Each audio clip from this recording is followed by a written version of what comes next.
जो हमारी कांग्रेस की सरकार 400 रुपये के सिलेंडर देती थी, उसमें 200 का सब्सिडी भी मिलता था। तो आपका सिलेंडर 200 रुपये का हुआ।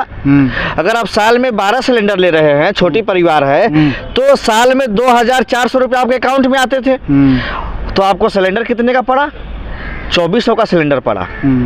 यानी कि आप एक साल में 2400 रुपये का गैस सिलेंडर इस्तेमाल करती थी एक आम परिवार। पूरा भ्रष्टाचार में उनके एक एक अफसर को भेजा गया है कि आप जाओ गरीबों से, बिजनेस क्लास लोगों से ईडी और सीबीआई का भय दिखाओ और उनसे पैसे ला करके हमको साल में दो। आपको हम बता दें कि मोदी सरकार सीबीआई और ईडी से लाखों जो है ना, करोड़ों रुपया जो है ना पैसा कमा के रखी है, और वो जो पैसा अपने पार्टी में दे रही है, जिसका आज तक बीजेपी तो एक ऐसा कानून लाई कि आप जितना चंदा दोगे इसका खुलासा नहीं करेंगे। आजकल के समय का न्यायपालिका सवाल के घेरों में है कि आज की अदालत और आज के न्यायपालिका में कुछ जज बीजेपी के इशारे पे काम कर रही है, और बीजेपी ने न्यायालय के कंधे पे बंदूक रख के इस देश के गरीबों को मारा है, इस देश के मिडिल क्लास लोगों को मारा है, इस देश के ओबीसी, एसटी, दलित को अगर किसी ने सबसे ज्यादा प्रताड़ित किया है तो इस देश का न्यायपालिका ने किया है। आज आप देखिए पूरे जेल में जाके कहीं भी जाइए, सबसे ज्यादा आपको दलित, एसी, एसटी, माइनॉरिटी का लोग आपको जेल में मिलेंगे, क्योंकि वो गरीब है, उनके पास पैसा नहीं है जो जज को खरीद ले। न्यायपालिका आजकल तो बिक रहा है।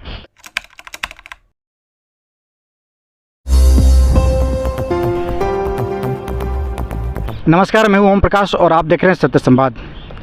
हमारे साथ में जितेंद्र यादव जी। हम बात करने वाले हैं 2024 का जो चुनाव है, जो लोकसभा का चुनाव है, उस पर हम चर्चा करेंगे, और साथ ही साथ 2023 में जो विधानसभा का जो इलेक्शन जो मध्य प्रदेश में चल रहा है, राजस्थान में चल रहा है, छत्तीसगढ़ में, इन सब राज्यों में जो चुनाव होने वाला है, और ये एक वरिष्ठ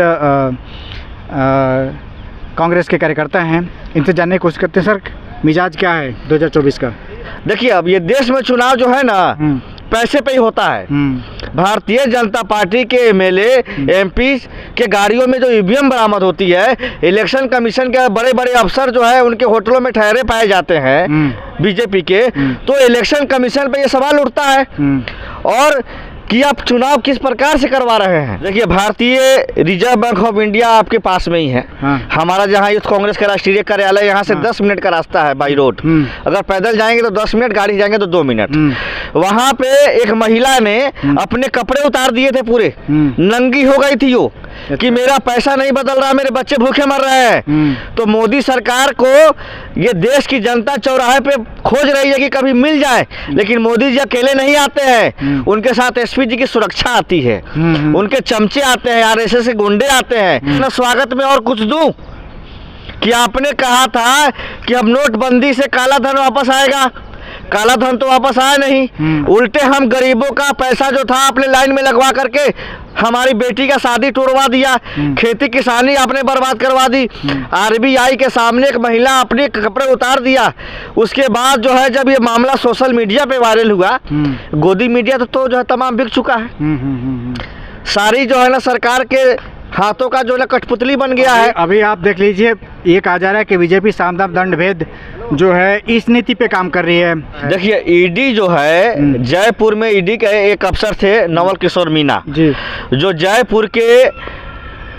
जयपुर में 15 लाख रुपए रिश्वत लेते, उनको रंगे हाथ वहाँ के एसपी ने पकड़ा है। अच्छा। और उनके ऊपर एफआईआर दर्ज हो गई है। अच्छा। अब वो जेल जाने वाले हैं। तो जो ईडी और सीबीआई के अधिकारी जांच करने आ रहे हैं, छापा मारने आ रहे हैं, तो कह रहे हैं कि आप हमको 1 करोड़ 2 करोड़ दे दो तो हम चुप हो जाएंगे, नहीं तो हम आपको ऐसे ही तंग करेंगे। अच्छा। और वो 1 करोड़ आपसे जो ले रहे हैं ब्लैक में, उसमें से मोदी जी को जा रहा है पैसा, अमित शाह को जा रहा है, आरएसएस मुख्यालय को जा रहा है। बात कह रहे हैं आप? अजी महाराज, जितने भी बड़े बड़े अफसर हैं जो छापामारी करने जाते हैं, और जब छापामारी में जब मैनेजिंग होता है तो उसमें जो कमीशन मिलता है उसमें सब में बढ़ता है। अच्छा। अकेला तो कोई अफसर खाता नहीं है। इसको कौन झुटला सकता है? इस देश का अगर कोई एसपी बनना चाहता है, साउथ जो है डीसीपी का, तो उसका अलग कीमत देना पड़ता है। थाने का एसएचओ बनने के लिए अलग कीमत देना पड़ता है, रजिस्ट्रार बनने के लिए अलग कीमत देना पड़ता है। तो वो जो कीमत देता है तो उसका पैसा कहाँ से आता है? आप आरोप लगा रहे हैं बीजेपी के कि पूरा बीजेपी का जो तंत्र ही है वो भ्रष्टाचार में शामिल है। पूरा भ्रष्टाचार में उनके एक एक अफसर को भेजा गया है कि अब जाओ गरीबों से, बिजनेस क्लास लोगों से ईडी और सीबीआई का भय दिखाओ और उनसे पैसे ला करके हमको साल में दो। आपको हम बता दें कि मोदी सरकार सीबीआई और ईडी से लाखों जो है ना, करोड़ों रुपया जो है ना पैसा कमा के रखी है और वो जो पैसा अपने पार्टी में दे रही है, जिसका आज तक बीजेपी तो एक ऐसा कानून लाई कि आप जितना चंदा दोगे इसका खुलासा नहीं करेंगे। अच्छा, खुलासा क्यों नहीं करेंगे? क्योंकि 2 नंबर का पैसा बीजेपी के पार्टी में दिया गया है। अगर 1 नंबर का पैसा होता तो हर पार्टी अपना अपना बजट बताती है, वो क्यों नहीं बताते हैं? आज इतना बड़ा रकम आया कहाँ से भारतीय जनता पार्टी के पास? इतने बड़े बड़े जो कार्यालय बन रहे हैं 5 स्टार होटल की तरह, 7 सितारा होटल की तरह, ये पैसे आ कहाँ से रहे हैं? ये पैसे हमारे आपको सीबीआई और ईडी का डर दिखा करके झूठे मुकदमों में फंसा करके आपसे पैसे वसूले जा रहे हैं। अच्छा, उससे भी जब इनका मन नहीं भरता है तो सुप्रीम कोर्ट के जज को खरीद लेते हैं, हाई कोर्ट के जज को जो खरीद लेते हैं कि इस आदमी को सजा दे दो। राहुल गांधी जी को हाई कोर्ट ने सजा दे दिया, लोअर कोर्ट ने। तो आपका कहने का ये मतलब था कि जो जज जो है, जो निर्णय सुनाया था, जो जजमेंट सुनाया था राहुल गांधी को लेकर के, वो कहीं ना कहीं बीजेपी खरीदी थी। मोदी सरकार के इशारे पर और मोदी सरकार के धन बल के ताकत के दम पर नरेंद्र मोदी की सरकार ने राहुल गांधी जी की जो है संसद सदस्यता रद्द कर दी। मैं पूछना चाहता हूँ इस देशवासियों से कि आप पढ़े लिखे हैं, अपने अंग्रेजों को भगाया है, मुगलों को भगाया है, आप बताइए एक जो है बलात्कार का आरोपी बृजभूषण सिंह, जिसके ऊपर देश की महिलाओं ने जो गोल्ड मेडल जीत के लाए हैं देश से, उन्होंने बलात्कार का आरोप लगाया, उसको बाहर से बाहर बेल दे दिया गया, वो जेल 1 दिन के लिए भी नहीं गया। और एक विपक्ष का नेता संजय सिंह हो, चाहे मनीष सिसोदिया हो या और भी कोई नेता है विपक्ष का, उसको बिना जांच पड़ताल किए जेल में डाल दिया जा रहा है और जेल में डालने के बाद उसको बेल नहीं दिया जा रहा है। अरे जब तक आदमी को बेल नहीं मिलेगा तो वो अपने आप को निर्दोष साबित कैसे करेगा? सुप्रीम कोर्ट या हाई कोर्ट या लोअर कोर्ट बेल इसलिए देती है कि आपको अपने आप को निर्दोष साबित करने के लिए जो भी सबूत है आप पेश करो। तो वो तो अगला जेल में है, तो जो सबूत कहाँ से लाएगा अपने आप को निर्दोष साबित करने के लिए? तो आज के समय का न्यायपालिका सवाल के घेरों में है कि ये आज की अदालत और आज के न्यायपालिका में कुछ जज बीजेपी के इशारे पे काम कर रही है और बीजेपी ने न्यायालय के कंधे पे बंदूक रख के इस देश के गरीबों को मारा है, इस देश के मिडिल क्लास लोगों को मारा है, इस देश के ओबीसी एसटी दलित को अगर किसी ने सबसे ज़्यादा प्रताड़ित किया है तो इस देश का न्यायपालिका ने किया है। आज आप देखिए पूरे जेल में जाके कहीं भी जाइए, सबसे ज़्यादा आपको दलित, एसी एसटी माइनॉरिटी का लोग आपको जेल में मिलेंगे, क्योंकि वो गरीब है, उनके पास पैसा नहीं है जो जज को खरीद ले। न्यायपालिका आजकल तो बिक रहा है। बृजभूषण शरण सिंह बलात्कार के आरोप में बाहर से बाहर बेल हो जाता है, लेकिन एक 6 महीने 7 भर से जेलों में रहने वाला मनीष सिसोदिया विपक्ष का नेता जो है ना संजय सिंह जैसे ऐसे लाखों नेता हैं, हमारे राहुल गांधी जी जैसे नेताओं को बड़ी जो है ना वो कर दिया, आरोपी बना दिया और उनका जो है ना लोकसभा का सदस्य रद्द कर दिया। और वहीं पे रमेश बिधूरी ने खुलेआम गाली दिया, उसकी जो है ना संसद जो है ना सदस्यता अब तक रद्द नहीं हुई, ऊपर से भाजपा ने उनको प्रमोट कर दिया, राजस्थान में प्रभारी बना के भेज दिया। तो क्या देश की न्यायपालिका और देश का लोकसभा ये सब क्या है? ढोंग है।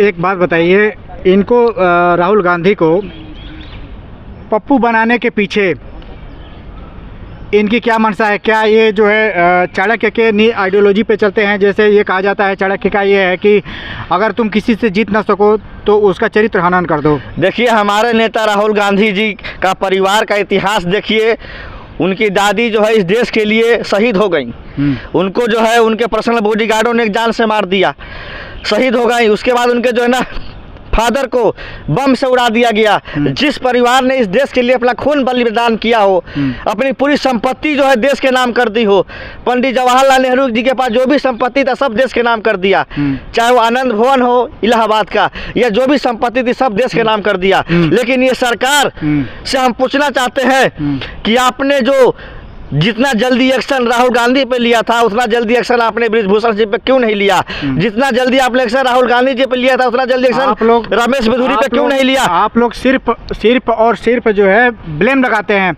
अभी छत्तीसगढ़ में देखिए आपके वहाँ के भूपेश बघेल जी हैं, वो ये कह रहे हैं वो ये कह रहे हैं कि भाई दिल्ली से और पता नहीं कहाँ से बड़ी बड़ी जो प्लेन है उसमें बक्सा भर भर के पता नहीं क्या आ रहा है, चुनाव आयोग इसका संज्ञान क्यों नहीं ले रहा है। ये एक मतलब आप लोगों के अंदर डर है? नहीं बोल रहा है? सुनिए, चुनाव आयोग जो है, चुनाव आयोग को तो हम चुनाव आयोग समझते नहीं है। अच्छा। चुनाव आयोग तो 2014 से पहले था। अच्छा। कि जब एक चाय बेचने वाले का हमने देखा प्रधानमंत्री बनते हुए, एक जो है गाय भैंस जो है चलाने वाला लालू यादव को देखा मुख्यमंत्री बनते हुए, एक जो है दलित जो है जो हमारी माँ बहन मायावती को देखा मुख्यमंत्री बनते हुए, और ऐसे ऐसे लाखों जो है उदाहरण है। जब चुनाव आयोग के समय में लोकतंत्र जिंदा था, मोदी सरकार में तो जो है ना चुनाव आयोग जो कठपुतली बन गई है। बीजेपी के नेता कहते हैं कि उस दिन लिस्ट आएगी, उस दिन जो है इलेक्शन कमीशन लिस्ट जारी करता है। बीजेपी ये कह रही है कि आप लोग भयभीत हो चुके हैं और गलत सलत जो है आप लोग आरोप लगा रहे हैं कि वहाँ से बक्सा आ रहा है, बक्सा में नोट आ रहा है, कि भी आ रहा है, क्या आ रहा है, आप लोग प्रॉब्लम लगा रहे हैं। भाई देखिए, जब तक इस देश में बैलेट पेपर से चुनाव नहीं होगा तब तक ये देश नहीं बचने वाला है। जिस ईवीएम ने, जहाँ पे ईवीएम की शुरुआत हुई थी उस देश ने ईवीएम को बैन कर दिया, लेकिन भारत देश आज भी ईवीएम को लेकर कि क्यों चल रहा है ये मोदी सरकार। ईवीएम को सेट कर लेते हैं और इजराइल की टेक्नोलॉजी से ये अपना चुनाव जीतते हैं।